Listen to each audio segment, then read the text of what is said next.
Los ojos y oremos a Dios. Amén. Querido Padre Celestial, gracias te damos por esta vida preciosa, por la vida abundante que nos das. Gracias por la comidita que nos diste la semana anterior. Gracias por el gozo de la familia, por poder recordar, Jesús, que tú viniste a morir en la cruz del Calvario. Señor, te amamos con todo el corazón, con toda nuestra alma. Te alabamos, Señor, y te glorificamos por ser un Dios tan bueno y tan misericordioso en nuestra vida y en todo lo que has hecho. Pero también te damos gracias, Señor, por todo lo que harás en el futuro, en nuestra vida, en nuestra familia, en cada nación. Bendecimos, oh Dios, a los que están mirando esta transmisión a través de nuestro canal internet de televisión, y te pedimos que toques su corazón y nos bendigas a todos en el nombre de Cristo Jesús. Amén. Gracias a Dios. Podemos ofrendar entonces con amor y con alegría para el Señor. Hoy de nuevo le damos también a los niños, qué bueno, a los niños les damos hoy una cariñosa y cordial bienvenida. Tenemos clases por las edades, entonces ya sabemos que tenemos por el ala derecha de la iglesia, los niños hasta los 4 añitos pueden estar allí, por el lado derecho, y los de las clases mayores están por el salón del ala izquierda. Así que niños, bienvenidos, vayan, disfruten, gócense, tienen colores bonitos, figuras para pintar, también hay un refrigerio para ustedes, que ningún niño se quede aquí porque hay un juguito y hay unas galletitas y bueno, tenemos varias cosas especiales para los niños en el día de hoy. Yo me alegro cuando veo los rostros angelicales, cuando yo veo los rostros dulces, sonrientes de los niños. Para mí realmente eso es una gran bendición. Gracias a Dios. Bueno, entonces vamos a dar comienzo a la palabra de Dios. ¿Estamos todos listos? ¡Qué bueno! Hay una aventura. Los voy a llevar por un viaje maravilloso en la Biblia en este día. Es un viaje agradable, pero además es un viaje muy edificante para nuestras vidas. La Biblia lo profetizaba y decía: he aquí tu rey viene a ti. He aquí tu rey viene a ti. ¿Cómo era ese rey? Era un rey justo, era un rey manso, era un rey soberano, en fin, he aquí tu rey viene a ti. Quiero remitirme al Antiguo Testamento. En el Antiguo Testamento sobre el rey. Vamos a mirar también algo interesante del trasfondo en el Imperio Romano. Eso lo queremos ver en el día de hoy también en el Imperio Romano. Así que vamos a abrir nuestra Biblia en el libro, inicialmente, el libro de Zacarías. El libro de Zacarías en el Antiguo Testamento. Vamos a tener textos aquí en nuestra pantalla para que usted tenga la facilidad de leerlos. Sabemos que hay algunas personas que tienen un poquito de dificultad con la letra a veces en su Biblia, por eso lo queremos facilitar acá. Pero también lo deseamos facilitar para nuestros televidentes que están mirándonos en diferentes lugares, allá en Carolina del Norte, en la Florida, en Miami, en Alabama, en Argentina, en México. Tenemos gente que nos está observando y queremos que nos reporten su sintonía. Bueno, entonces vamos a tener también ahí los versículos de la palabra de Dios. Zacarías, profeta, el capítulo 9 y el versículo 9. Esto es maravilloso, me fascina la escritura de Zacarías. La Biblia dice lo siguiente en Zacarías 9:9: alégrate mucho. Te lo digo a ti también esta mañana, alégrate mucho. Hija de Sión, da voces de júbilo. Hija de Jerusalén, he aquí tu rey vendrá a ti. Precioso. Ese es nuestro tema. He aquí tu rey viene a ti. Un rey justo, manso, bueno. He aquí tu rey viene a ti, dice la palabra. Justo y salvador. Humilde, qué precioso, y cabalgando sobre un asno, sobre un pollino, hijo de asna. Qué profecía tan espectacular. A mí personalmente me ha sorprendido mucho que profetas como Zacarías y el profeta Isaías, por ejemplo, dicen cosas con tanta exactitud.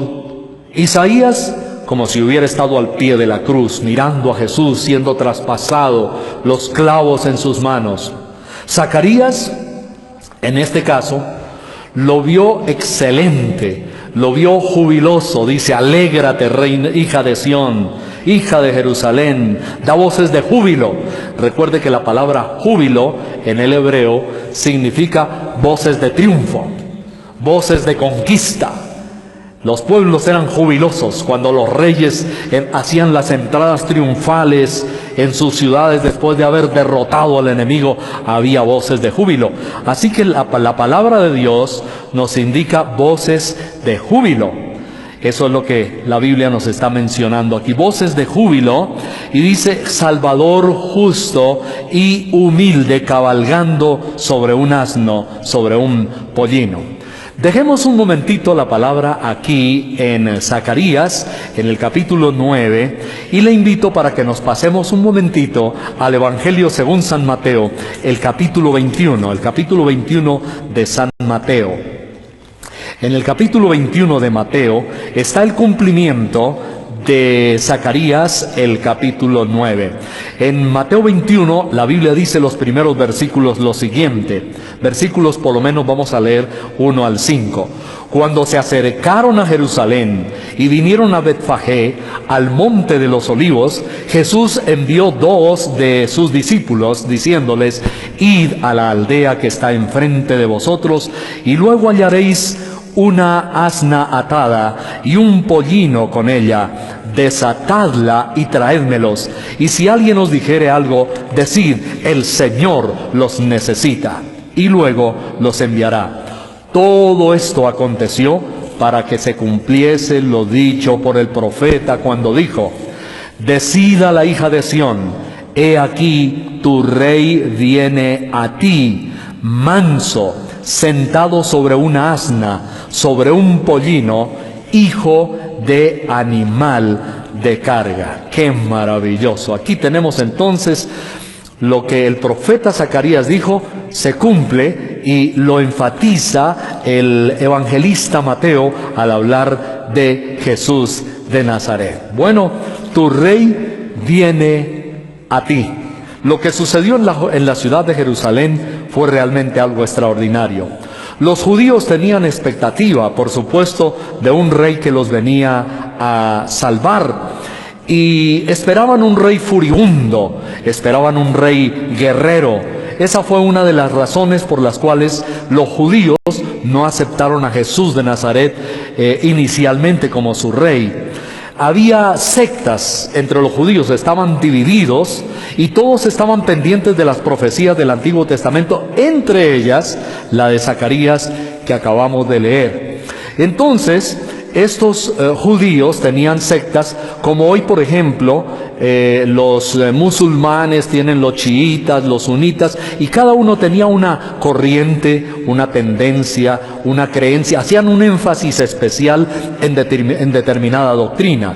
Entonces estaban los fariseos, estaban los saduceos, era otro grupo diferente de judíos. La Biblia también nos habla de los escribas. Incluso había unos que se llamaban herodianos. Y un grupo en particular que más que una secta se había convertido en aquel momento en un partido político. Estaban haciendo los preparativos, la campaña. Y no solamente era una campaña política. Era un grupo en sí, era más que una secta, era un grupo político, y estos políticos estaban preparándose en la campaña de todo lo que tenía que ver con los argumentos, la campaña política, pero también una campaña militar. Y me refiero a los celotes. Los celotes fueron guerreros. No podían admitir que viniera, como dice la Biblia aquí, un rey manso. Ellos esperaban un rey guerrero. Ellos esperaban un hombre violento, un rey sentado, no en una asna. Bueno, los pollinos casi siempre y casi en todas las naciones han sido los animalitos, como dice aquí la Biblia, y me ha llamado siempre esa expresión en Mateo 21:5. La última parte del versículo dice: hijo de animal de carga. En la época de Jesús también existían lo que eran si podemos hacer la comparación con hoy, existían los Cadillacs, los vehículos costosos, y existían también los carritos del pobre. Pues había caballos briosos, había corceles muy finos también, guerreros de paso, existían camellos de camellos, pero de todos los animalitos, el animalito del pobre era el asno, era el pollino, era el burrito. No podían admitir que un rey se les fuera a parecer en un asno, animalito más frágil, más de carga para los pobres, el animal de carga. En otras palabras, el Señor Jesús no vino en un, entre comillas, automóvil de lujo, llegó en uno de carga. Para colmo, los celotes, que eran guerreros, un partido político pero guerrero, no podían admitir que su rey fuera a llegar. Para ellos era ridículo que el rey apareciera con las piernas colgando casi hasta el piso allá, en un pollino y de carga, para colmo, pensaban ellos. Así que los celotes no lo aceptaron, y en general los judíos. Era un partido político, pero los historiadores nos muestran que el partido de los celotes era un partido violento. En gran medida, los celotes fueron los que provocaron la guerra de los judíos contra los romanos. Eran como grupos de guerrillas de asalto. Le habían hecho, ayer lo dijimos en nuestras células, le habían hecho mucho daño al ejército romano. Ellos hacían emboscadas, mataban soldados, centuriones, y hacían mucho daño, eran violentos. Y eso fue lo que provocó en general la guerra de los romanos contra los judíos y la toma de Jerusalén. El Señor Jesús había profetizado la toma de Jerusalén, y eso se cumplió en el año 70, en la era nuestra, después de Cristo, cuando el emperador, el coronel, el general, mejor, Tito, de los ejércitos romanos, llegó para tomar la ciudad de Jerusalén. La rodearon, la sitiaron, la atacaron. El Señor había dicho: no quedará piedra sobre piedra. Historiadores como Flavio Josefo, de origen judío, declaró que cuando hubo la toma de la ciudad de Jerusalén, quienes resistieron y le causaron mucho daño, dice el historiador, y bajas en varios flancos derrotaron, en varios flancos de la ciudad, derrotaron a los romanos, fueron los celotes, los del partido político violento, le causaron muchas bajas al ejército romano. Pero algo interesante que los historiadores nos dicen es que los celotes se habían degenerado, porque iniciaron siendo como unas fuerzas, algo así, de autodefensa del campesino judío, del pobre, donde llegaban los centuriones romanos con sus tropas, cometiendo injusticias, violando mujeres, arrasando casas, y como sabemos, muchas veces matando niños. Los niños que nacían defectuosos, bien fuera de los judíos, los soldados romanos los tiraban a lo alto y los recibían con la punta de sus espadas.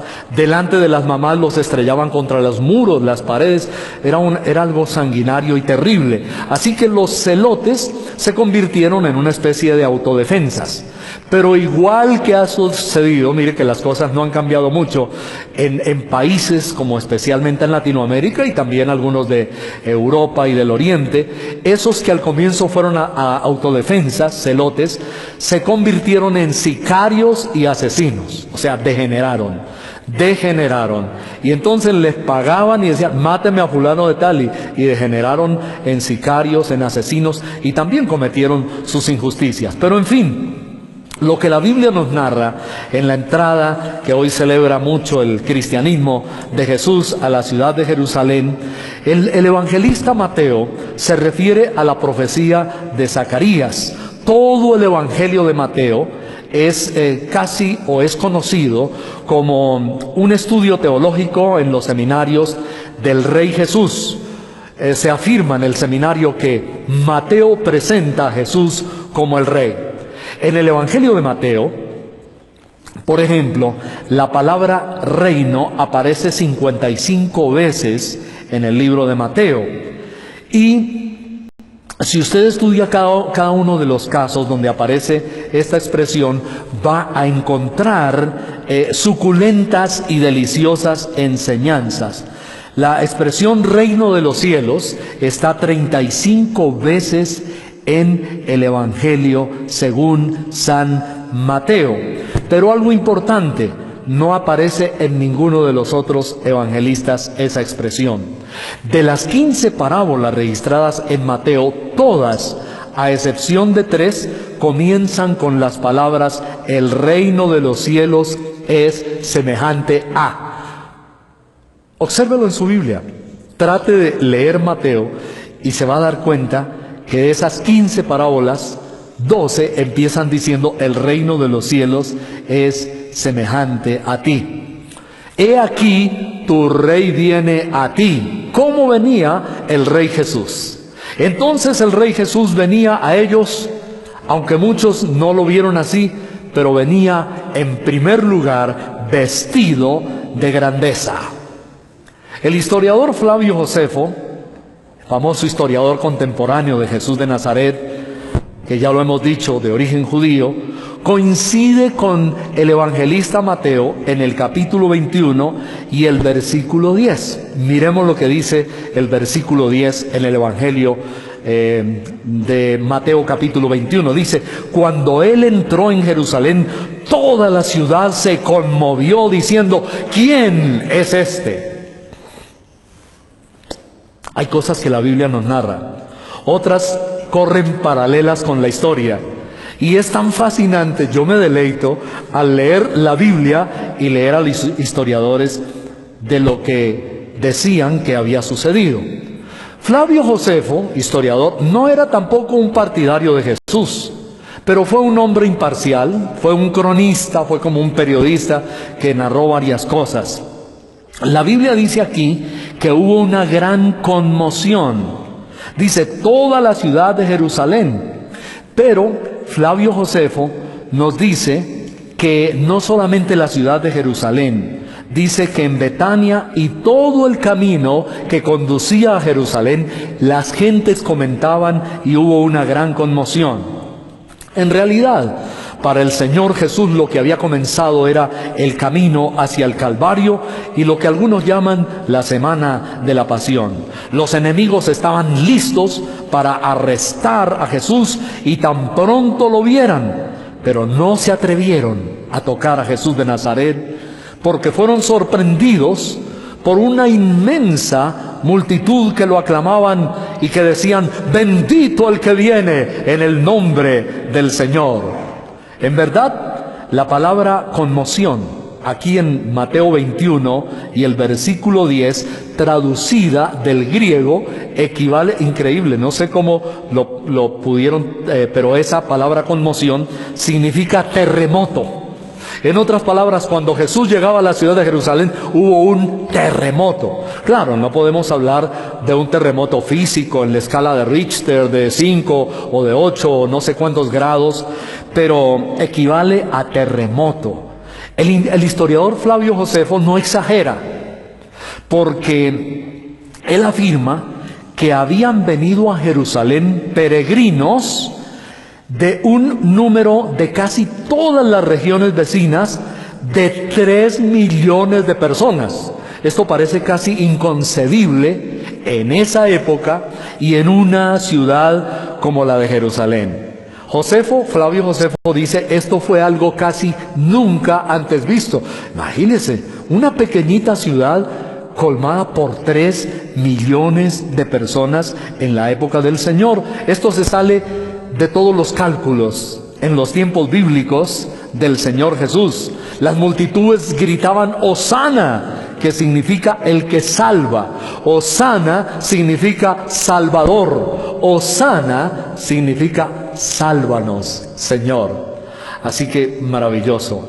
La Biblia nos dice que habían venido de varios lugares y Josefo nos dice que eran 3 o más de 3 millones de personas esperando que Jesús los salvara no solo de su iniquidad, sino que Jesús de Nazaret los salvara también de la tiranía del Imperio Romano.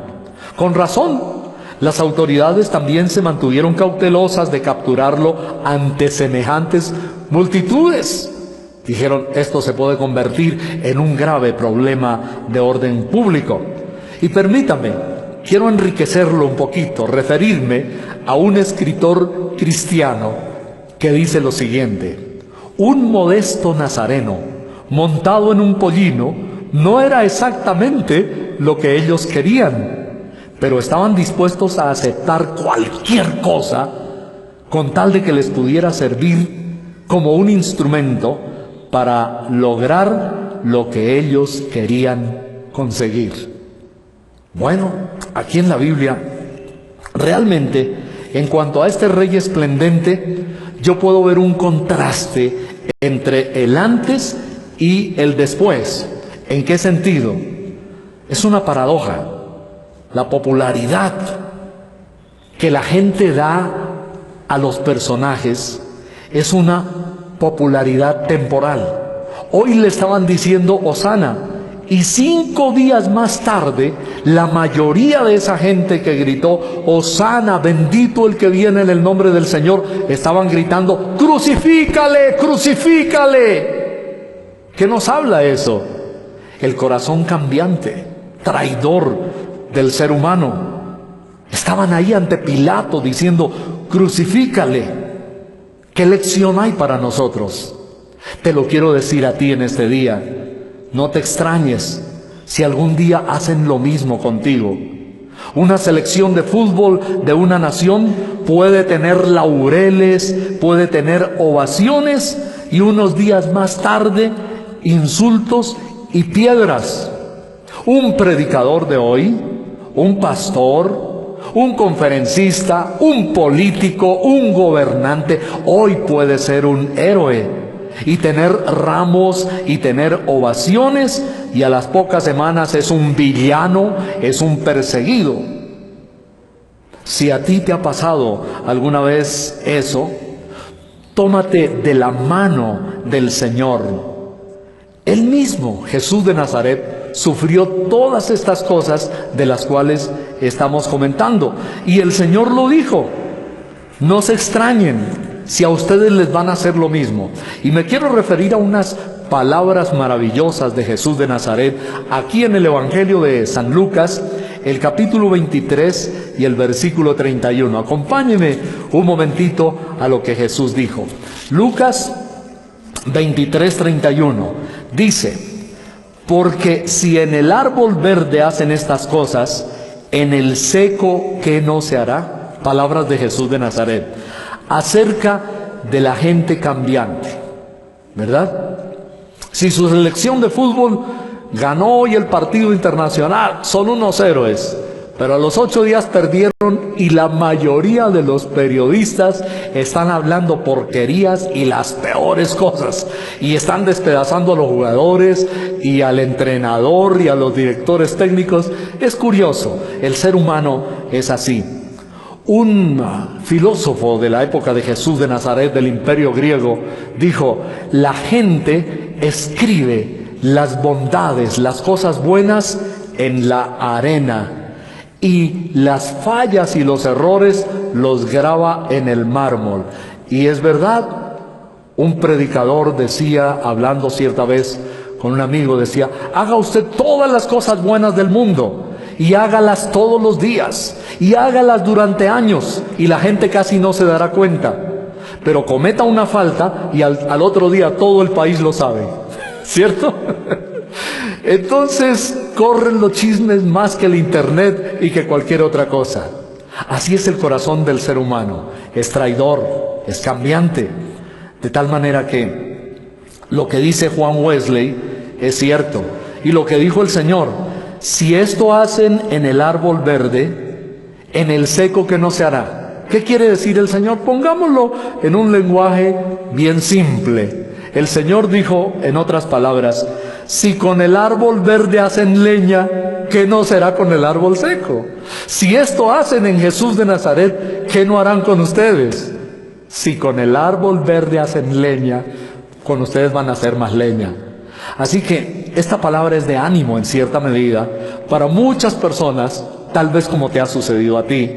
que le has hecho favores a alguien, lo has bendecido, has sido misericordioso, le has amado, le has dado lo mejor de tu corazón, y de pronto esa persona se vuelve un villano, te traiciona, te roba, te defrauda, habla mal de ti, hace lo peor para ti. No te angusties. Si en el árbol verde o con el árbol verde hicieron leña, con el seco, ¿qué no harán? Ánimo, levántate en este día. Si te han hecho daño, si te han traicionado, si han jugado contigo, con tus sentimientos, si han hecho tantas cosas así, no te desanimes. Sigue adelante. A Jesús de Nazaret se lo hicieron. Y Juan Wesley, que acabo de mencionar, lo expresó de la siguiente manera. Dijo, por lo general, y esto es interesante solo desde el punto de vista después de que la gente se muere. Cuando una persona está en vida, es un villano, es lo peor. Pero Juan Wesley dijo, no te preocupes, por lo general, con las mismas piedras que te atacaron, después te van a levantar un monumento. Y me hace acordar de un amigo muy querido, cuando estábamos organizando en Bogotá, Colombia, una de las cruzadas evangelísticas de nuestro querido hermano Luis Palau, el evangelista. Entonces vino uno de los coordinadores. En esa ocasión yo fui el vicecoordinador general de la cruzada con Luis Palau, que se llamó el Festival de la Familia. Fue de un impacto tremendo. Y cuando él vino, me comentó el caso, este querido argentino también. Me dijo, mira, había un señor que cuando llegaba a casa, su esposa lo recibía con los brazos abiertos. Y los niños salían a la puerta, papi, llegó papi, a sonreír y abrazarlo. Dice, pero ese hombre era un ogro, un hombre era terrible, espantoso. Los empujaba, quite de ahí que vengo con hambre, hágase para allá. ¿Dónde está la comida? Y dice, así era él. Y mientras le preparaban la comida allá en la cocina, entonces el hombre hacía otras cosas. Cuando él murió, de ese hombre casi todo el mundo hablaba mal. Era tan malo que pocos hablaban bien de él, me dice. No sé. El caso es que en el entierro había rumores y comentarios por todo lado. Y casi alguien lo dice en público. La esposa, un poquito triste porque hablaban tan mal de su marido, entonces se puso de pie y les dijo, yo sé que él les ha hecho daño, los ha ofendido. Mi esposo tenía sus defectos, dijo ella, pero en el fondo era bueno, en el fondo era bueno, dice ella. Y el fondo se refería, es que cuando empujaba a los niños, cuando llegaba a la casa, quítense de aquí, yo vengo con hambre. Entonces, él pasaba, a la última parte de la casa había un solar grande donde tenía unos perros bravos. Y el hombre sacaba debajo de su chaqueta pedazos de carne y los consentía y los acariciaba, y con los perros era amoroso a morir. Así que la esposa tuvo que decir, en el fondo era bueno. Esperamos que no haya gente así, que en el fondo sean buenos. Pero es verdad, al Señor, y no se angustie usted, cuando la gente cambia de actitudes, al Señor lo aclamaron el domingo. El lunes fueron mordaces con Él. El martes se quejaron de Él. El miércoles lo desafiaron. El jueves lo criticaron y el viernes lo crucificaron. Hicieron todo eso con el Señor. Si en el árbol verde hacen esto, en el seco, ¿qué no harán? Así que aquí realmente era la primera vez que el Señor aceptaba un reconocimiento. Ustedes quizá han leído el Evangelio y encuentran situaciones en las cuales lo querían coronar rey. Hubo otra ocasión y Él no lo permitió. Aquí Él lo aceptó, un reconocimiento como rey, aunque la gente realmente no lo entendió del todo. Bueno, volvamos a Zacarías un momentito y veamos otras cualidades del gran rey. Vamos a volver entonces al libro del profeta Zacarías, donde está la profecía que leímos hace un momento, en el capítulo 9 y el versículo 9. Allí dice, en la mitad del texto: he aquí tu rey vendrá a ti. Y dice, justo. Esta es otra cualidad del rey. El rey viene vestido de grandeza, pero el rey también viene justo. ¡Qué maravillosa expresión! Un ateo me preguntó y me dijo, ¿por qué si Él es un Dios bueno y es justo, creó tantos perversos en esta tierra? Primero, Dios no creó seres perversos, sino lo que Dios creó fueron seres libres, que es muy diferente a crear seres perversos, si Él es justo. Miremos lo que nos dice Génesis, el capítulo 1 y los versículos 26 y 31. Génesis, el capítulo 1 y los versículos 26 y 31. Es maravilloso lo que está allí. Dice la Biblia en Génesis 1, 26. Entonces dijo Dios, hagamos al hombre a nuestra imagen, conforme a nuestra semejanza, y señoree en los peces del mar, en las aves de los cielos, en las bestias, en toda la tierra y en todo animal que se arrastra sobre la tierra. Y el versículo 31 nos dice lo siguiente: y vio Dios todo lo que había hecho, y he aquí que era bueno en gran manera, y fue la tarde y la mañana del día sexto. Ahí lo están viendo ustedes en su pantalla. La Biblia dice que Dios creó, dice que todo lo que Dios creó, vio que era bueno. Dios no creó maldad, Dios no creó seres perversos, Él los creó libre, pero ellos se pervirtieron. Y la maldad que vemos y el sufrimiento de hoy sobre la tierra no es culpa ni causa de Dios. La misma Biblia nos dice, no es de Dios la maldad, sino de sus criaturas. Eso nos lo habla el Señor repetidas veces en la palabra, en el libro de Crónicas, en diferentes lugares. No es de Dios la maldad, la perversidad, sino de sus criaturas. Dios creó al ser humano un hombre perfecto, pero ellos se pervirtieron, y aún la Biblia nos muestra también que a Satanás, que era el lucero de la mañana, Dios lo creó perfecto, pero del diablo también Dios dice lo mismo. Entonces nos preguntamos, ¿qué pasó? La obra de Dios fue una obra maravillosa, fue una obra perfecta, pero el ser humano definitivamente se pervirtió. Y el sufrimiento de hoy en el mundo lo causa el ser humano al ser humano. Miremos lo que nos dice, por ejemplo, Ezequiel, el profeta Ezequiel. Hoy yo quiero darles un paseo. Hay bastantes versículos de la Biblia hoy, porque quiero que nos saturemos, que nos enriquezcamos. Así como ya he mencionado cosas maravillosas en la historia, un trasfondo histórico, de igual manera vamos con la palabra de Dios. En Ezequiel el capítulo 28 y el versículo 15 nos dice la Biblia lo siguiente. Escúcheme bien, Ezequiel 28, 15. Perfecto eras en todos tus caminos, desde el día que fuiste creado hasta que se halló en ti maldad. El mismo Satanás, el lucero caído, dice la Biblia que fue creado perfecto. Entonces nos preguntamos, ¿qué pasó? Y el versículo 16 en Ezequiel 28 nos comienza a dar la respuesta. Dice, a causa de la multitud de tus contrataciones fuiste lleno de iniquidad y pecaste, por lo que te eché del monte de Dios y te arrojé entre las piedras del fuego, oh querubín protector. ¡Qué maravilloso! Satanás, antes de ser el diablo, Satanás era querubín protector. Era como uno de los que estaba en primer plano. En el montaje de la escena de Dios, Él estaba en primer plano, era uno de los querubines protectores. Tenía el gran privilegio de estar cara a cara con el Señor.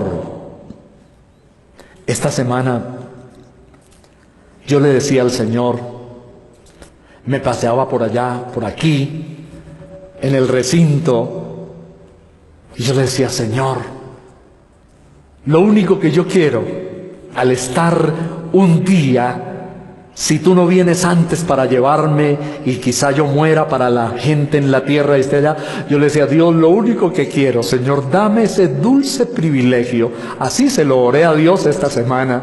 Y si lo dije como no, leyendo, recordando la palabra de Dios en el libro de Apocalipsis, que dice que Él es el anciano de días. Y yo le dije, Padre Celestial, Señor, dame este dulce privilegio. Y le dije así orando, pero de verdad con mi corazón en la mano, le dije, viejito, déjame acariciar tus cabellos. Cuando esté en el reino de los cielos, yo sé que ese debe ser un privilegio muy enorme y muy grande. Le dije, pero viejito, le dije, déjame consentirte, déjame acariciarte, déjate querer de mí. Así le dije a Dios. Déjame cuando esté allá, dame ese gozo de dejarte acariciar tus cabellos, de dejarte abrazar. Viejito, quiero consentirte y quiero que me consientas también a mí. Con eso estaría yo hecho y más que suficiente. ¿Sabe? Es maravilloso ese privilegio y Satanás perdió semejante privilegio. Estaba junto al Rey, al Dios justo. Y la Biblia nos dice que usó su libertad y la convirtió en libertinaje. Dios es perfecto. Deuteronomio 32, 4 al 6. Deuteronomio 32, 4 al 6. Miremos lo que nos dice la Biblia en Deuteronomio 32, 4 al 6. Es maravilloso. Mire, esto es letra de oro. Ustedes me han oído decir varias veces que hay los que se llaman grandes versículos de la Biblia, así los he llamado yo. Hay unos que son los grandes versículos de la Biblia porque tienen principios, sustentan doctrinas, o bien porque nos revelan el carácter de Dios y nos dicen lo precioso y lo maravilloso que es mi viejito, el anciano de días. Y en Deuteronomio es algo maravilloso lo que nos dice la Biblia. Aquí donde vamos a leer es precioso. Miren lo que dice Deuteronomio 32, 4. ¿Cómo es Dios? Uno de los versículos de los grandes, resáltelo. Si tiene un marcador, resáltelo allí. Él es la roca. Él es la roca, Deuteronomio 32, 4, cuya obra es perfecta, porque todos sus caminos son rectitud. Dios de verdad y sin ninguna iniquidad en él. Es justo y recto. Así lo profetizó Zacarías. He aquí tu rey viene a ti justo. Qué hermoso saber que este juez no se vende. No se le vende a los narcotraficantes, ni a los perversos. No se deja sobornar. Es un juez justo. Todos sus caminos son rectitud. En Dios no hay infamia. Cuando te pregunten por qué un rey justo permite tanto maldad en la tierra, Dios le ha dado esa libre elección al ser humano, que es parte de la teología. Bueno, el versículo 5, tremendo. La corrupción no es suya, de sus hijos es la mancha. Y lo repito de nuevo, la corrupción no es suya, de sus hijos es la mancha. Generación torcida y perversa. Así que el Rey Jesús de Nazaret y el Padre del Rey Jesús, nuestro Padre Celestial, el viejito, el anciano de días, es justo. Ahí entonces tenemos, ¿cómo viene tu Rey a ti? Tu Rey viene a ti justo. Isaías 53, 9. Otra palabra maravillosa que nos revela el carácter de Jesús de Nazaret, del Rey. Dice: y se dispuso con los impíos su sepultura, mas con los ricos fue en su muerte. Y ahora resalte lo que viene a continuación. Si quiere, léalo ahí en la pantalla. Dice: aunque nunca hizo maldad, ni hubo engaño en su boca. Miserables, profanos, perversos, inicuos, aquellos que hacen producciones de cine y obras de teatro desde hace muchos años. Jesucristo superestrella, donde presentan a un rey inicuo, mezclado de maldad, cometiendo pecados perversos. La Biblia dice: aunque nunca hizo maldad, ni hubo engaño en su boca. Amo a Jesús de Nazaret, le amo con todo mi corazón, porque es el Rey justo, es el Rey puro, Es el Rey que nos puede limpiar con su preciosa sangre de todas nuestras intenciones, inclinaciones que no están de acuerdo a la palabra de Dios. Así que este Rey viene justo. Amén. Tercero, el Rey que venía era un Rey salvador. Volvamos otra vez a Zacarías. Es que en un solo texto, todo lo que dice Zacarías de Jesús, ¡qué maravilla! Dice: he aquí vendrá tu Rey a ti, justo. Y enseguida, ¿qué dice?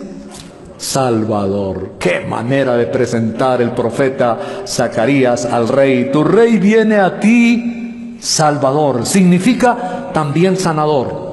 En el Nuevo Testamento la palabra sozo se encuentra muchas veces en los evangelios, que significa alguien que salva y también que sana. Pero es una palabra que tiene un término muy enriquecido, porque significa salva el alma y sana el alma. Sana el alma y sana también el cuerpo. Es sanador. Y miramos un ejemplo en Evangelio de según San Marcos, el capítulo 10, vamos a leerlo en Evangelio de Marcos capítulo 10 y los versículos 51 y 52. Nos estamos enriqueciendo hoy con la palabra para mirar todo esto. En el versículo 51, respondiendo Jesús le dijo: ¿qué quieres que te haga? Y el ciego le dijo: Maestro, que recobre la vista. Y Jesús le dijo: vete, tu fe te ha salvado. Observe, él no mencionó la palabra literalmente sanidad, le dijo: tu fe te ha salvado. Sozo allí significa que el Señor había salvado al ciego de su enfermedad, pero también lo salvó de sus pecados. Tu fe te ha salvado.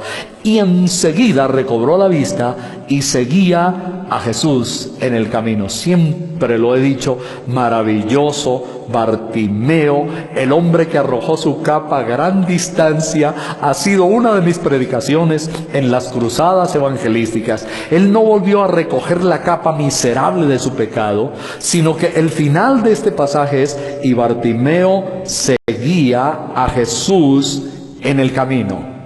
Dios está esperando que nosotros le sigamos y sepamos que Él es el Rey Salvador, también listo para sanar nuestras enfermedades. Lo mismo dijo con la mujer de flujo de sangre. Le dijo: tu fe te ha salvado. Y la mujer quedó sana al instante de su enfermedad. Esa es la misma palabra sozo en el griego, que significa la salvó de su enfermedad y la salvó de sus pecados. En Isaías 53:5 la Biblia dice: por sus heridas fuimos. Está en un participio pasado, nosotros curados. De nuevo, digo que me sorprenden los profetas, porque Isaías, 600 años antes de Cristo, estaba mirando la escena del Calvario. Lo vio derramar su sangre y dijo: por su herida hemos sido nosotros curados. El mismo Jesús de Nazaret habló de personajes del Antiguo Testamento y menciona, por ejemplo, a Moisés, el Señor Jesús, y dice: se gozó viendo mi día. O sea, es tremendo. Gente que tuvo una percepción, una visión, gente que andaba en una dimensión superior, personas que andaban en una dimensión espiritual de arriba, que eran capaces, se metían tanto con Dios, que eran capaces de subirse en esa dimensión y desde allí mirar el futuro.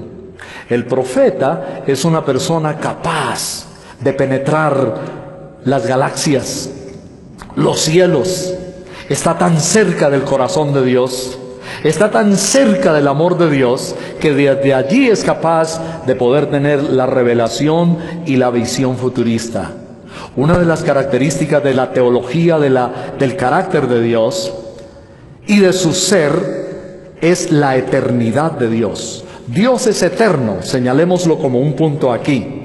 Él ve el pasado por ser eterno, Él mira el presente por ser eterno, pero Él ve el futuro por ser eterno. Por ser Dios, Él sabe lo que va a suceder.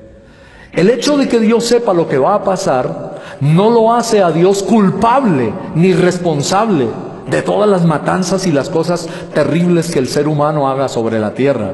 Eso es el libre albedrío del ser humano. Pero definitivamente, cuando Dios vio al ser humano caído allá, postrado en desgracia, Dios dijo: voy a arreglarles la situación, voy a intervenir en el asunto, y manda a su Hijo Salvador a morir en la cruz del Calvario. Gracias a Dios, tenemos un Dios Salvador.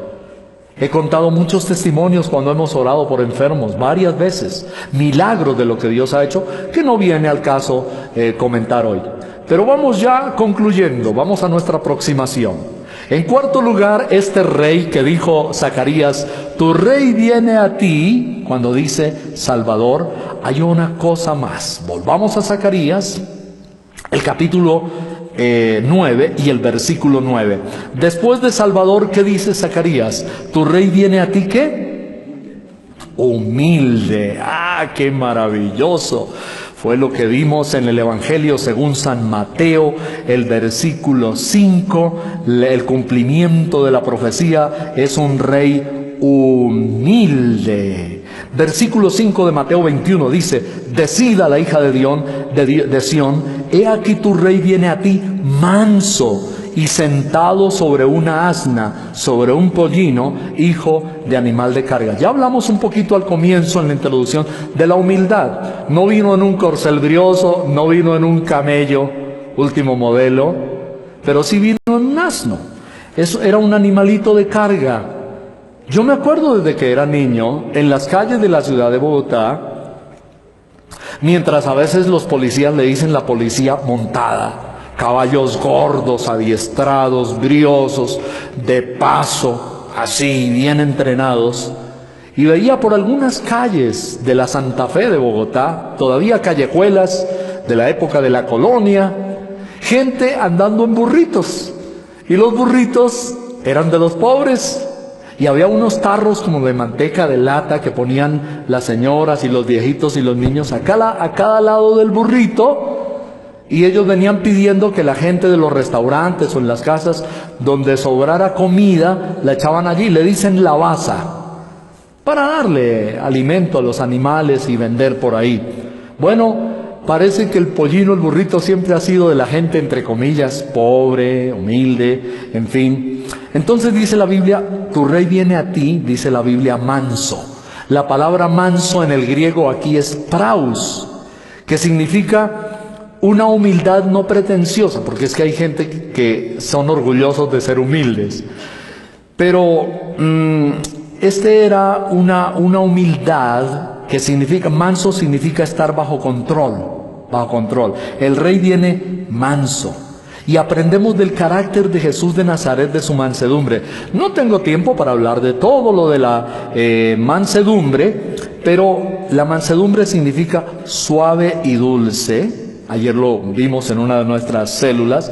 Humilde, sin pretensiones o ínfulas de grandeza. El Señor Jesús jamás fue arrogante, siempre manifestó ternura y comprensión hacia el pecador. Manso significa también alguien que se deja querer. Atención, que se deja querer. Se ha hablado de las personas que tienen el perfil que se llaman el vaso roto. Y esas personas por lo general les hicieron daño cuando niños, los rechazaron, los ultrajaron, les dañaron la autoestima, padres tiranos que siempre vivían insultándolos, a veces mamás también. Y entonces se llama la vasija rota. ¿Cuál es la vasija rota en el perfil psicológico? Es alguien que le han hecho tanto daño durante toda la vida que lo que hay en su fondo, todo es amargura, resentimiento, odio. Y cuando los tratan de querer, reaccionen como el apóstol Pablo decía, dando coces contra el aguijón. Y esas son personas que cuando se casan, sea un joven o sea una señorita, que nunca conocieron amor ni cariño, hay un conflicto terrible. Porque el vaso roto es alguien que le echan por arriba en la vasija, le dan ternura, le dan cariño y no le hace ningún efecto. O sea, como dice el profeta, en saco roto, no se dejan amar, no se dejan querer. ¿Ustedes saben cuál es el antónimo, el término contrario de un animal manso? Cuando decimos que no es manso, ¿es qué? Arisco, brioso, sí. Entonces, la persona no se deja querer. Cuando la persona no tiene mansedumbre, sobre todo cuando tiene resentimientos, y entonces la esposa le va a hacer un cariñito, quédate de aquí, no sea melosa. O el esposo igual a ella. Hay tanto dolor y resentimiento en su alma que no se dejan querer. El Señor Jesucristo fue noble con todas las personas, y fue tierno, y fue muy, pero muy, muy cariñoso. Así que arisco es todo lo contrario de manso. El Señor Jesús fue un hombre manso. He aquí, tu rey viene a ti manso. Y el manso es una persona que tiene muchos beneficios de Dios. El Señor dijo, aprended de mí que soy manso y hallaréis descanso para vuestras almas. Hay gente que tiene el alma en turbulencia, nunca tiene descanso. Viven siempre peleando con los demás, agresivos, pero hay beneficios para los mansos. La Biblia nos dice en la palabra de Dios que el Señor le da revelación a los mansos. La Biblia dice que el manso tiene descanso, o sea, se evitarían muchas citas a psiquiatras, a psicólogos y a neurólogos si la persona tuviera mansedumbre. El Señor dijo, hallaréis descanso para vuestras almas. El manso es contrario a un mar turbulento. El manso es un mar quieto, es apacible. Así que el Señor viene a ti, Rey humilde. Quiero concluir en el día de hoy diciendo que este Rey es un Rey soberano. De nuevo, Zacarías 9, la palabra de Dios nos dice, humilde y cabalgando sobre un pollino. Este rey tiene un señorío, es un rey soberano. En el versículo 10, ahí pasamos en Zacarías, el capítulo 9, nos pasamos al versículo 10 para concluir hoy. Y nos dice, y de Efraín destruiré los carros y los caballos de Jerusalén, y los arcos de guerra serán quebrados, y hablará paz a las naciones, y su señorío. Esto es maravilloso. Y su señorío, el de Cristo, será de mar a mar y desde el río hasta los fines de la tierra. Tu rey viene a ti soberano.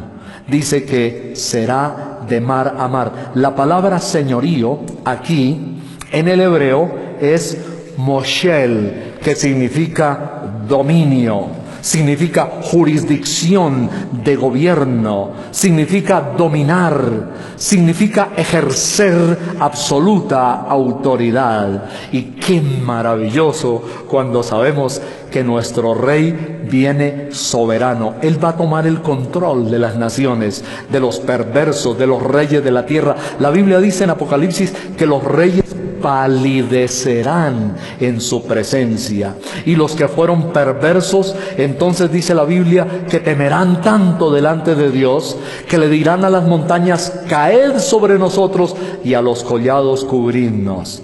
Entonces Él volverá al mismo monte de donde partió, el monte de los olivos, que la Biblia dice se romperá en dos, y entonces se cumplirá la segunda parte de Zacarías. Tu rey viene a ti. Zacarías 14 y el versículo 4 nos dice la Biblia una tremenda profecía de cuando Jesús venga a la tierra por segunda vez, el Rey soberano.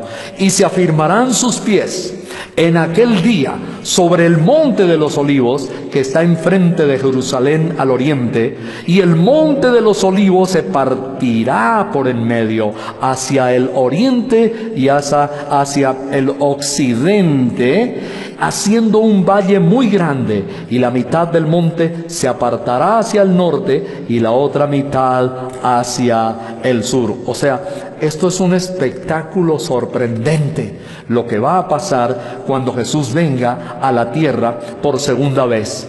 Y la Biblia nos dice que a unos los pondrá a su derecha como ovejitos, y les dirá, venid benditos de mi Padre, heredad todo el reino preparado para vosotros desde antes de la fundación del mundo. Y a otros los pondrá a su izquierda y les dirá, malditos, apartaos al fuego eterno. La pregunta para ti, para nosotros es, ¿de qué lugar estás? ¿En qué lugar nos encontramos? ¿A la diestra o a la siniestra del Señor? ¿Ya te has arrepentido? ¿Eres una persona de paz y de reconciliación? La Biblia nos dice que vendrá montado sobre un caballo blanco. Leemos en la palabra de Dios: decida la hija de Sión, he aquí tu rey viene a ti Salvador. Sin embargo, Jerusalén no aceptó la salvación. Esta que hemos leído hoy no aceptó la salvación. Entonces, la pregunta para nosotros hoy, para ti, ¿qué harás hoy tú con Jesús? ¿Le vas a rechazar? ¿Vas a querer recibir juicio y destrucción? ¿O vas a recibirle y vas a decir también: he aquí tu rey viene a ti, y viene por segunda vez? Es maravilloso lo que la Biblia nos revela de todas las delicias y de todas las bendiciones que vamos a disfrutar cuando le podamos decir: mi rey viene otra vez. Cuando le podamos decir: Dios, déjame acariciar tus cabellos, déjate Dios consentirte. Qué lindo que puedas estar en sus manos, en sus brazos, y le puedas decir: Dios, te amo con todo mi corazón. Para poder recibir a ese rey con júbilo en lo que la Biblia llama el día grande y glorioso del Señor, hoy tenemos que abrirle nuestro corazón. Hoy tenemos que decirle: Señor, entra a mi vida. En otras palabras, deja que Dios haga la entrada triunfal en tu ser hoy. Arrepiéntete. Dile: Señor, reconozco que te he fallado. Dios, te he fallado, he pecado contra ti. Límpiame con tu sangre. Perdona mis maldades. Si eres de un carácter fuerte, tal vez colérico o algo así, tú le puedes decir: Señor, dame la mansedumbre. Si te has lavado siempre las manos diciendo que los demás han hecho, que te han hecho daño, que por eso eres así, Dios es un Dios justo. Y hoy puedes decirle: Señor, no, yo reconozco que también te he fallado. Yo también, Señor, te he fallado. Perdóname, límpiame con tu sangre. ¿Y sabes qué?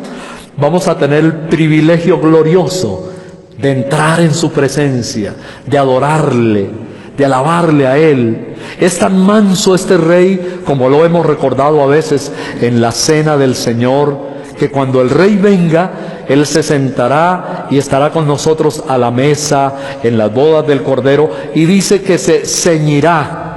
La palabra ceñir significa igual que los esclavos en la época de Jesús. Se pondrá el vestido, la toalla que se ponían los esclavos para lavarle los pies a la gente y para servirle. Eso es lo más conmovedor de este Rey Jesús, que en el mismo reino de los cielos, cuando estemos sentados allí, todavía será tan humilde, el colmo de la mansedumbre, que se vestirá como un esclavo y dirá: hijitos míos, voy a servir a la mesa, y tendremos un banquete de los millones con el Señor Jesús. ¡Qué privilegio tan grande! ¡Qué Dios tan humilde! ¡Qué altruismo el de Dios! ¡Qué mansedumbre! Yo siempre he dicho, vale la pena servirle a un Dios así. Un hombre tan humilde y tan manso, vale la pena entregármele de cabeza y decirle: Dios, te amo, te sirvo, me quiero postrar, haz lo que quieras conmigo. Señor, ¿qué quieres que yo haga para ti? ¿Cuántos le dan hoy un aplauso a ese rey? ¡Aleluya! ¡Qué bendición! ¡Qué bendición! Él es el Rey manso. Amén. Gloria al Señor. Yo quiero invitarte ahí donde estás sentadito, y a los que están allá en su casa, quiero que oremos al Señor, adoremos al Señor, digámosle cosas lindas a Dios. Esta mañana hemos cantado aquí, este día hemos cantado cosas tan lindas. Él es el Rey de mi vida. Hemos cantado cosas bellas: Señor, mi Rey, mi soberano, mi dueño. En fin, hemos dicho cosas bellas, y me gustaría que con la agrupación termináramos cantándole al Señor, reconociendo una de esas canciones por allí, muchachos, Jimmy, Andrés, Carlos, en fin, del Rey, Rubén. Vengan y vamos, porque quiero que adoremos al Señor. Realmente, después de oír, de ver esta palabra, es tremendo. Lo más hermoso y lo más motivador es adorar al Rey, es cantarle al Rey con todo nuestro corazón, es humillarnos ante el Rey, es decirle: Señor, te doy mis hosanas, te doy mis exaltaciones, mis alabanzas, en el nombre de Jesús de Nazaret. ¿Cuántos quieren adorar hoy al Señor? pónganse de pie, y hay alguien que está enfermo, vaya viniendo al frente para orar por usted, el Rey sanador. Pero queremos adorarle, realmente deseamos cantarle al Señor algo bello este día, deseamos decirle al Señor algo hermoso en el día de hoy. Cantémosle con todo nuestro corazón. Amén. Si quiere, levante sus manos. Si desea, adore a Dios en esta mañana y dele gracias al Señor, el Rey. Dígale algo lindo al Señor. Y yo estoy preparando aquí aceite para orar. Si alguien está enfermo, venga y vamos a orar al final. Pero adorémosle, ¿sí? ¿Cierto? Le vamos a adorar, ¿verdad? Vamos a adorarle todos. Les invito a adorarle al Señor esta mañana. Amén. Si quiere levantar sus manos a Dios para adorarle con Amén, todo su amén. corazón. Gloria a Dios. El Señor es mi Rey, Mi todo.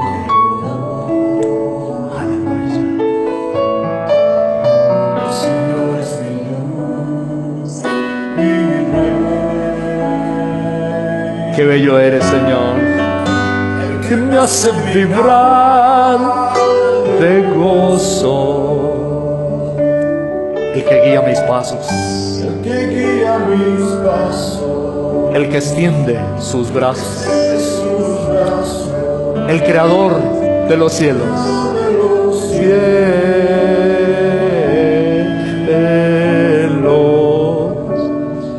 Dile de nuevo a Dios.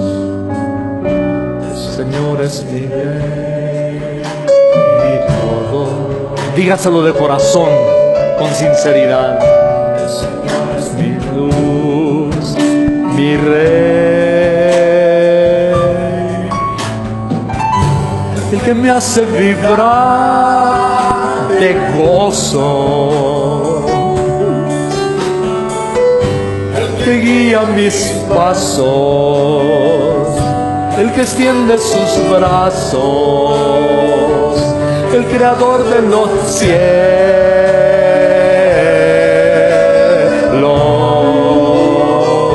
¡Oh, el Señor! ¡Aleluya! Mi Rey, mi todo. ¡Aleluya! El Señor es mi luz, mi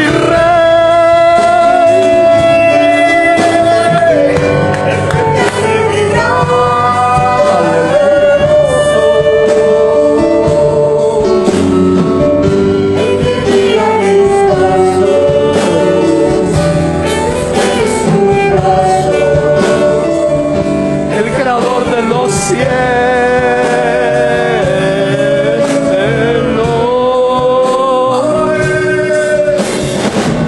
El Señor es mi Rey, mi todo. Aleluya. Mi Rey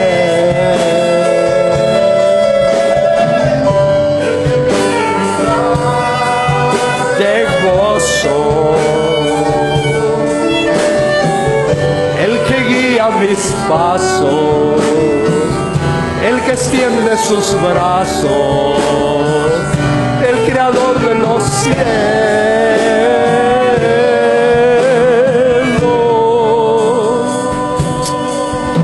El Señor es mi Rey. Adóralo esta mañana, adóralo. Dile: Señor, tú eres mi Rey, mi todo. Aleluya. Te amo, Jesús. Te amo, Señor. Te amo, Señor. Te amo, Dios. Te amo con todo mi corazón. El que extiendes tus brazos de amor, extiendes tus brazos de misericordia, extiendes tus brazos de ternura. Gracias. Adora este día, Jesús. Dale gracias. Oh, deja que el Espíritu Santo de Dios haga cosas bellas en tu vida. Deja que el Espíritu de Dios sane tu corazón herido. Deja que ese Rey manso extienda sus brazos y cure todas tus heridas y tu alma. Deja que ese rey ministre a ti y adórale. Señor, tú eres mi rey. Rey manso, rey justo, rey sanador, rey salvador. Señor, gracias. Entra, Jesús. Entra, Señor. Te adoramos, Dios. En el nombre de Jesús, Padre, y yo declaro sanidad sobre cada persona que ha estado enferma en el nombre de Jesús de Nazaret. Declaro sanidad para el que está en su casa, Señor, allá viendo la transmisión. Declaro sanidad sobre cada persona en el nombre de Jesús de Nazaret. Declaro sanidad sobre tu cuerpo enfermo en el nombre de Jesucristo de Nazaret. Ese desplazamiento que hay en uno de tus órganos vuelve a su lugar en el nombre de Jesús de Nazaret. Y declaro sanidad para ti en este día. Amén. Adoremos al Señor hoy. Dígale: Señor, gracias. Tú eres mi Rey, mi todo. Tú eres mi vida, Señor. Aleluya. Adórale. No te canses de alabarle, de ser agradecido con el Señor. Aleluya. Gracias, Jesús. Gracias, Espíritu Santo, por tu presencia en este lugar. Gracias por bendecir. Gracias por amarnos. Gracias por darnos tu ejemplo, Jesús. Nos vamos revitalizados en nuestro corazón, bendecidos por ti. Danos, querido Dios, el privilegio algún día, al estar en tu presencia, cara a cara. Danos, Señor, ese privilegio de postrarnos, de adorarte, Señor. Danos ese privilegio de acariciarte, Señor, y de amarte con todo nuestro corazón. En el nombre de Jesús de Nazaret. Amén. Gracias, querido Dios. Queremos decirle a cada persona que nos ha dado una petición.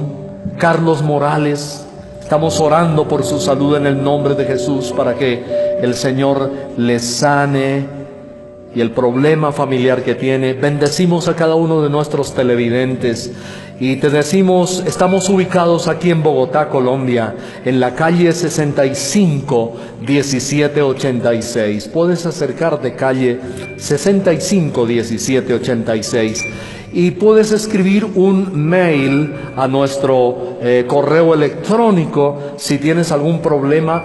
Ya hemos recibido muchos correos electrónicos y estamos orando por ustedes, pero queremos dejarte mi correo personal: urbanorojas777@hotmail.com. De nuevo, hoy queremos dar un cariñoso saludo y un abrazo de gratitud a todo nuestro equipo en la alabanza, en la administración, las diaconisas, los camarógrafos, Carlos Lacerna, Álvaro López, en el máster Diana Pineda, a todos nuestros músicos, la gente que alaba a Dios, que adora al Señor, los que han colaborado tanto, nuestros ingenieros electrónicos Rubén Rojas y ingeniero de sistemas Andrés, por poner esta señal y hacer posible esta tremenda bendición. Bueno, quiero que le des un abrazo a la persona que está a tu lado, con alegría, con gozo, y dile: tu rey te ama, tu rey manso te ama. Dile: adora a tu rey Jesús de Nazaret. Vamos a ir a casa con un espíritu de alegría, de fraternidad, de fe, dándole gracias a Dios. Dale ese abrazo sonriente a cada persona que está allí y dile: Señor, gracias por la vida de mi hermano. Tu rey entra triunfal en tu vida. Así que, mi amado, les esperamos el primer lunes de el mes de abril. Tenemos la reunión de caballeros y también el ministerio de damas. Dios bendiga a todos, un feliz día, el Señor les ayude y estamos en sintonía. Amén.